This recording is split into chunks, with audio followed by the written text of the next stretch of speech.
porque não vamos voltar para o Rio de Janeiro. Do que adianta eu ganhar o mundo inteiro e a minha alma se perder sem ti, Senhor? Do que adianta eu juntar os meus tesouros e me esquecer daquele que me amou? Se eu não tenho a ti, não tenho nada, nada eu serei sem ti, Senhor. Bom, gente, a gente está aqui para falar por que saímos do Rio de Janeiro. Porque a gente saiu da cidade maravilhosa e viemos morar aqui em Florianópolis, tá? A verdade nua e crua, sem rodeios e sem muita firula, por mais que eu acho que esse vídeo vai demorar. Eu quando falo, falo muito, Priscila também é quieta, mas quando fala, fala muito. E tiveram vários motivos, né? Antes de concluir o vídeo, eu vou responder se a gente vai voltar ou não. A gente já tomou uma decisão sobre se a gente fica morando aqui de vez ou se a gente volta para o Rio de Janeiro, para nossa rotina, para tudo que a gente tinha. Então fica até o final do vídeo que você vai saber por que viemos e por que vamos ou por que não vamos voltar para o Rio de Janeiro. Bom, no primeiro momento, eu vou deixar um card aqui, se eu conseguir, na edição, que fala de um processo de cura que muita gente que tem muitos afazeres, que tem muitas tarefas e que de fato foca muito em outras pessoas, elas acabam atraindo para si, elas acabam tendo. Então, num primeiro momento, eu tive uma dificuldade de saúde, cujo me causou alguns danos físicos e emocionais, alguns danos de pensamento acelerado, né, algumas síndromes que a correria do dia, né, a servidão, a gente servia a Deus, serve, né, ainda, servia a Deus nesse período com muita intensidade numa igreja, projetos sociais que eu sou investidor desde 2015, mais de 10 anos, alguns eu nem apareço lá, mas querendo ou não a gente está sempre em oração constante, em busca. O trabalho também, o cuidado com família, o cuidado com pessoas, e tudo isso acabou acumulando coisas que eu tinha que olhar para dentro, principalmente eu, e eu não via, né? Ter uma satisfação muito grande na vitória dos outros, mas não conseguir simplesmente comemorar a minha. Não é um erro, não sei o que isso eu posso declarar, mas é uma realidade, infelizmente, que pode prejudicar. E até hoje eu sou assim. As coisas que Deus tem provido para mim, elas me satisfazem, mas não na totalidade quando eu vejo alguém dando um testemunho. Então, assim, a Priscila, ela só concordou com uma decisão, né, que eu tive, partiu 100% de mim. É a quarta vez que eu estou aqui na cidade de Florianópolis. A gente veio de férias, eu vim, né, num primeiro momento, para fazer uma gravação para uma série de TV, que é o canal Hollyflix, e ali vim gravar uma série, esqueci o nome agora da série, mas enfim, vim dar um depoimento ali. Gostei muito da cidade, depois eu voltei num outro evento, gostei de novo e depois nós viemos de férias em janeiro de 2026 e eu trouxe para eles verem e a gente decidiu vir para cá e morar aqui. Então o primeiro fato era isso, tá? O nome do diagnóstico médico que eu tive se chama síncope vasovagal. Eu vou deixar um card, um print aqui, vou deixar também quais são as orientações médicas para tratar isso. É algo que não tem risco de morte a princípio, mas é algo que pode vir a acarretar problemas graves se não cuidar. Então esse foi um dos objetivos, um dos alertas que eu liguei.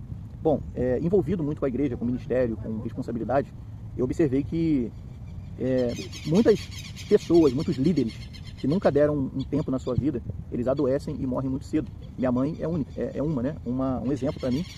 Ela foi a primeira pastora da cidade de Seropédica, a primeira mulher corajosa a ter o título de pastor. Então dizem que filho de pastor, ele não é crentinho, não é peixinho, mas eu considero que ele é um pastor, porque ele vivencia todos os bastidores pastorais e são coisas boas, mas também tem muita coisa ruim. Imagina você carregar o peso de centenas, dezenas de pessoas, sabe? Então esse é a grande responsabilidade e eu sempre a vi exercendo com muito carinho. Eu também, enquanto servindo, me dedico e me dediquei sempre no melhor que eu podia fazer, ali apoiando, ajudando e sempre podendo servir na totalidade, só que esqueci de olhar para dentro. E aí num belo dia eu estava numa live orando, né? A gente tem um grupo de oração que acontece todas as segundas-feiras, inclusive você pode participar, e alguém observou que eu não estava bem e me convidou para fazer uns exames, e naqueles exames detectou essa síncope vasovagal, burnout, estafa e uma série de coisas que exigiam cuidado.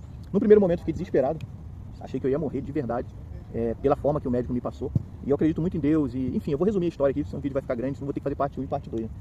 E eu botei a mão no carro para poder abrir a porta, e aí um pastor antigo, um pastor muito amigo, ele falou que Deus tinha mandado ele me ligar naquele momento, e se eu não atendesse no primeiro toque, ele não ia falar o que ele tinha para falar. Ele começou a falar. E a primeira coisa que ele falou é: cuida da tua vida e cuida da tua família. Em outras palavras, ele falou: esquece tudo, abandona tudo. e vai cuidar de você e da sua saúde, porque eu vi o teu velório ainda esse ano. Eu vi a tua esposa e a tua filha chorando no teu caixão. Aquilo ali mexeu muito comigo, muito mesmo. E era uma quarta-feira esse dia, eu cheguei na igreja, tem sempre alguns irmãos que chegam mais cedo, eu pedi oração a eles, e eu olhei para eles e perguntei, de uns 4 ou 5, quando vocês olham para mim, vocês veem que eu tô bem ou vocês acham que eu tô mal? E aí eles começaram a falar, olha, você tá mal, tem tempo, e não é de hoje, e tal. E eu fiquei surpreso com eles falando aquilo, porque eu não percebia.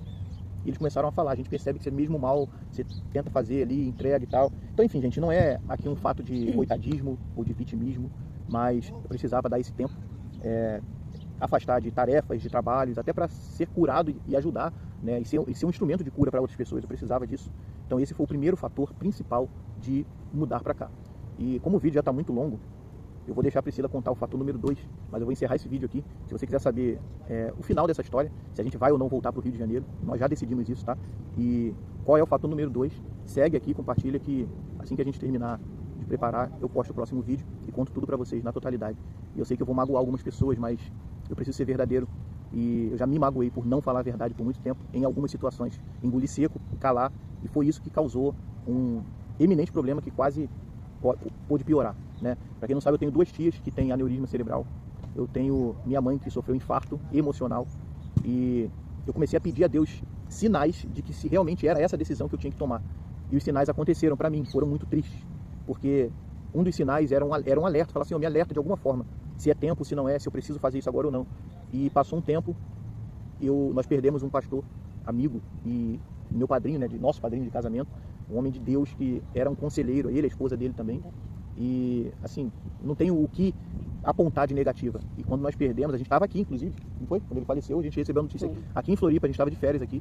E aí, meu coração doeu, mas ao mesmo tempo Deus falou comigo, dá uma vírgula e cuida da tua saúde. E vários outros pastores amigos, né, meu pastor presidente, vários pastores, o ex-pastor da minha esposa, que eu considero que preparou ela para mim, outros pastores amigos aqui, pastor Luiz, pastor Anderson, pastor Jorge, pastor Reinaldo, várias pessoas começaram a me aconselhar, sem às vezes eu pedir. Deus começou a revelar coisas para eles e eles começaram a falar para mim.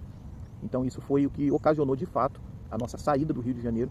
E por que Florianópolis? E agora eu vou parar o vídeo, no próximo bloco a Priscila fala o segundo motivo e por que a gente veio justamente para cá, tá bom? Segue aqui esse perfil, se você quiser saber, e aguarda a parte 2.